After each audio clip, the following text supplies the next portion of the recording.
मेरा नाम प्रमीला है। मेरी उम्र 25 साल है। मैंने बहुत पढ़ाई की, तब जाकर मेरी अच्छी खासी जॉब एक बड़े शहर में लग गई थी। मैं दिन रात बहुत मेहनत करने लगी। मेरी मेहनत को देखकर कंपनी का मालिक ने मुझे मैनेजर बना दिया। मेरी सैलरी बहुत अच्छी थी, लेकिन सैलरी के साथ साथ काम भी बहुत था। पूरी कंपनी को देखती थी मैं।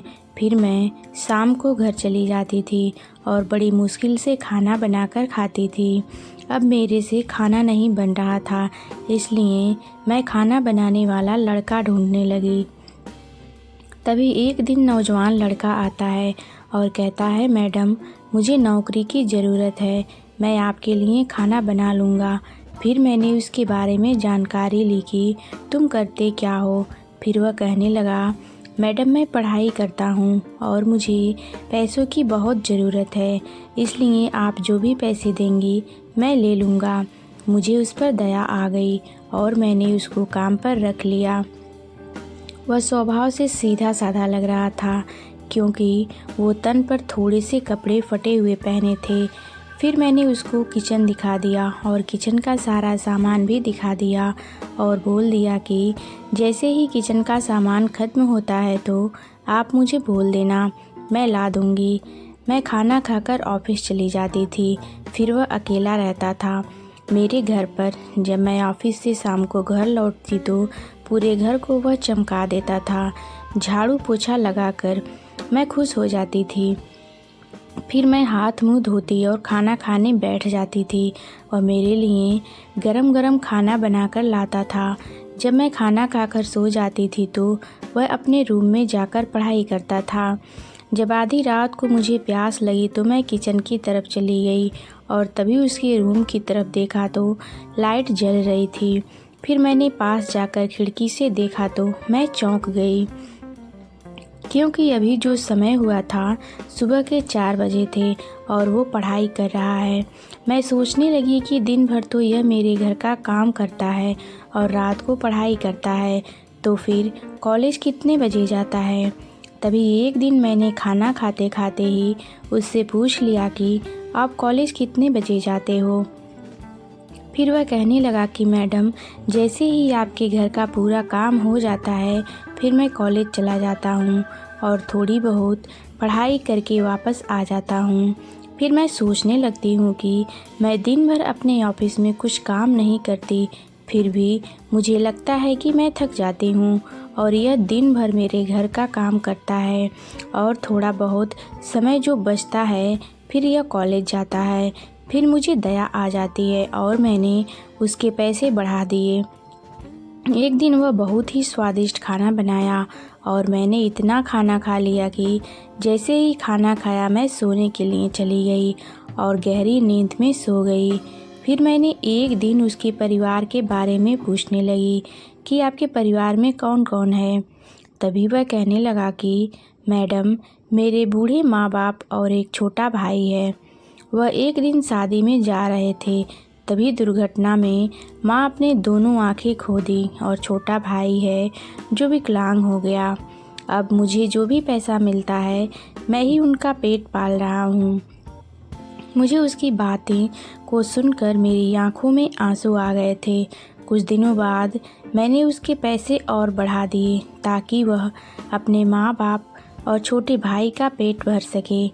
एक दिन मैं जैसे ही खाना खाकर सोने चली गई और आधी रात को ऐसा लगा कि मेरे शरीर को कोई छू रहा हो, लेकिन जैसे ही मैं आंखें खोलती कोई नहीं दिखता।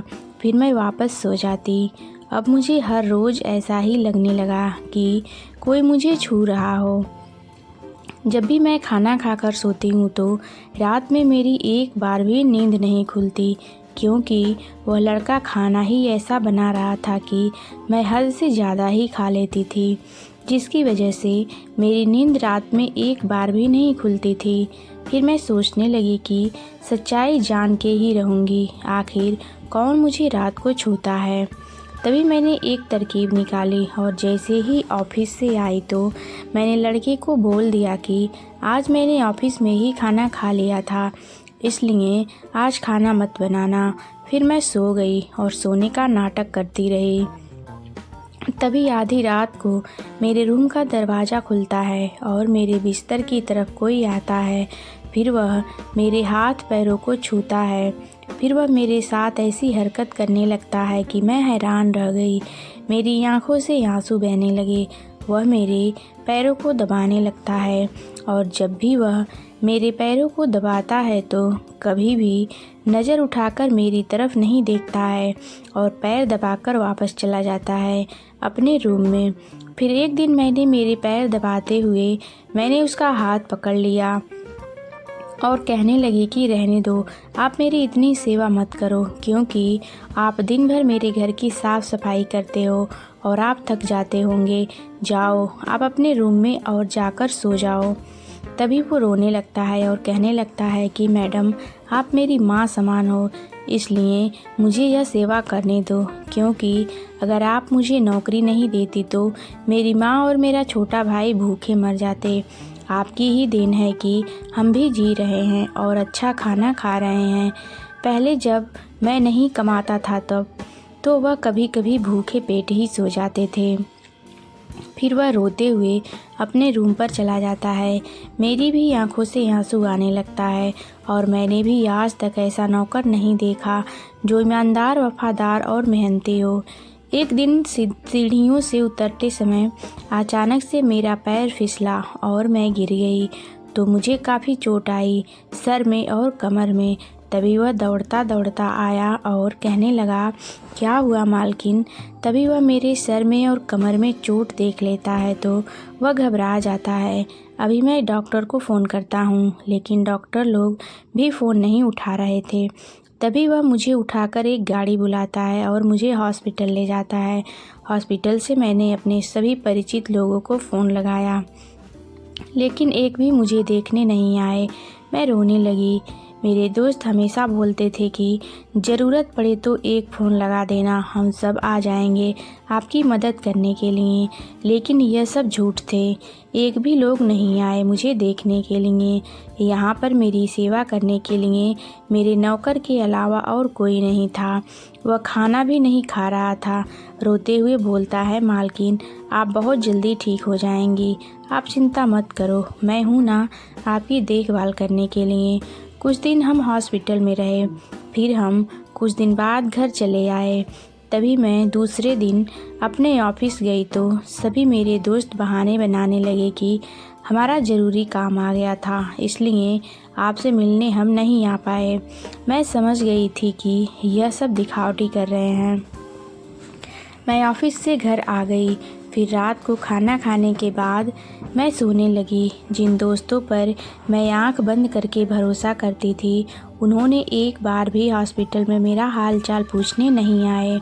और एक यह लड़का है जो मेरे यहाँ काम करता है, इसको मैं सही ढंग से जानती भी नहीं थी, फिर भी वो रात भर मेरे साथ रहा, मेरी चिंता करने लगा और खाना भी नहीं खाया। तो देखा जाए तो सच्चा दोस्त तो यही है, और जिसे मैं दिल से चाहती थी, शादी करना चाहती थी, उन्होंने मुझे एक बार भी फ़ोन तक नहीं किया। ऐसे लोगों के लिए मेरे दिल में कोई जगह नहीं है। फिर मैं ऑफिस जाती और अपने काम से काम रखती, किसी से ज़्यादा बात नहीं करती। अब मुझे धीरे धीरे मेरे यहाँ जो लड़का काम करता है उससे प्यार होने लगा। अब मैं उससे झाड़ू पोछा नहीं लगवाती थी, अब सिर्फ वो मुझे ऑफिस गाड़ी चलाकर ले जाता और वापस लाता, यही उसका काम था। झाड़ू पोछा के लिए मैंने अलग से एक नौकर लगा ली थी। अब उसकी पढ़ाई का सारा खर्चा मैं उठाती और उसको एक बड़ा आदमी बनते देखना चाहती थी। अब वह भी खुलकर मेरे साथ दोस्त जैसा व्यवहार करने लगा, हंसी मजाक करने लगा और कुछ भी समस्या हो तो मेरे साथ शेयर करने लगा। एक दिन उसके रूम की सारी बिजली खराब हो गई थी, इसलिए वह सोने के लिए परेशान हो रहा था, क्योंकि फ़ैन के बिना मच्छर बहुत काट रहे थे। सिर्फ हॉल में एक फ़ैन चल रहा था, तो बिस्तर लगाकर वो वहीं पर ही सोने लगा। तो मैंने देखा तो मैंने उसको अपने रूम में बुला लिया। मेरे रूम में सिंगल बिस्तर था। वह मेरे रूम में सोने के लिए मना करने लगा कि मैं आपके रूम में नहीं सो सकता। मेरी जिद करने पर वह आ गया। सिंगल बिस्तर होने के कारण नींद में कभी कभी मेरे पैर उसके ऊपर चले जाते थे तो वह वापस हटा देता था, लेकिन वो ऐसा कुछ नहीं किया मेरे साथ जिससे मुझे शर्मिंदा होना पड़े। वह मन लगाकर पढ़ाई करने लगा और एक दिन उसकी पढ़ाई रंग लाई और वह बहुत बड़ा आदमी बना और मैं जहाँ जॉब करती थी उसी कंपनी का मालिक बन गया। उसके बाद हम दोनों कुछ दिन बाद शादी कर लिए और आगे की ज़िंदगी खुशी से बिताने लगे।